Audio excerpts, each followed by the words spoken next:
Okay students, continuing with our lecture on the judiciary. Now अब मैं आपको पढ़ाने जा रहा हूँ what is the meaning of independence of judiciary. बच्चों, as you all know, in our democratic society हमारे पास बहुत सारे अधिकार हैं, इंडिविजुअल्स के पास में, कॉमन सिटीजन्स के पास में।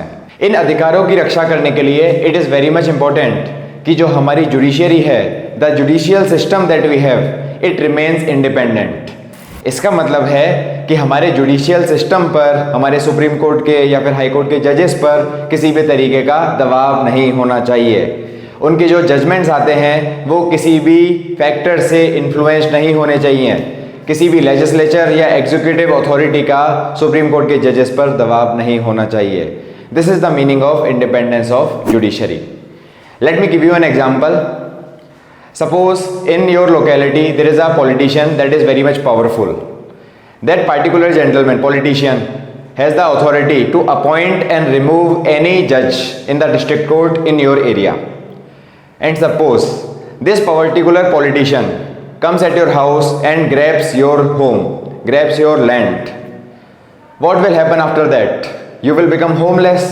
The only remedy that you will be having will be going to the court. आप कोर्ट जाओगे, कोर्ट में जाने के बाद you find out that you plead your case against the जज। After that you find out that the judgment was not in your favour despite all the documents that support your case. आपका घर भी जायज़ था, आपके पास property के papers भी थे, लेकिन जज ने फिर भी फैसला नहीं सुनाया। It was because of the reason that the politician had the power to appoint and remove that particular judge. इस बात की वजह से जज ने आपके फेवर में फैसला नहीं सुनाया और एक गलत फैसला सुनाया था। So now you will be understanding why it is very much important that the judiciary in any country, in any democratic polity remains independent.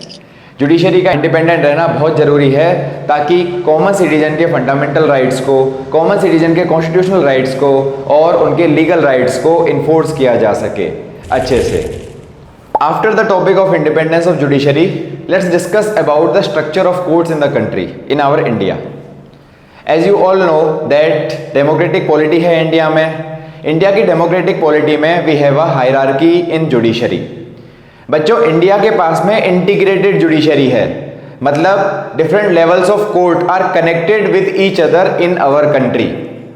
सबसे टॉप लेवल पर आता है supreme court of the country India. This is situated in Delhi. It has the maximum strength of the जजेस, that is the 34 जजेस, 1 chief justice plus 33 supreme court जजेस। The next comes is the high court in each state of the country. India में total as of now 25 high courts हैं। The latest high court that has been created was of Andhra Pradesh in the year 2019। And in this hierarchy the last that comes is of subordinate courts. Subordinate courts का मतलब है district and session court. ये बच्चों subordinate courts जो होते हैं हर एक district में इंडिया में पाए जाते हैं। So there are more than 750 district subordinate और district courts in the country. हमारी जो जुडिशरी है ये इंटीग्रेटेड जुडिशरी है।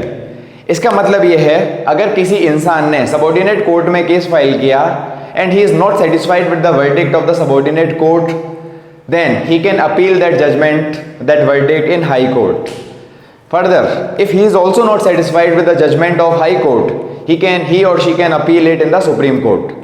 This hierarchy, meaning you are going from subordinate court to high court and to Supreme Court, this is called as an appellate system, and this is a very basic feature of integration of judiciary in the country. Thank you very much.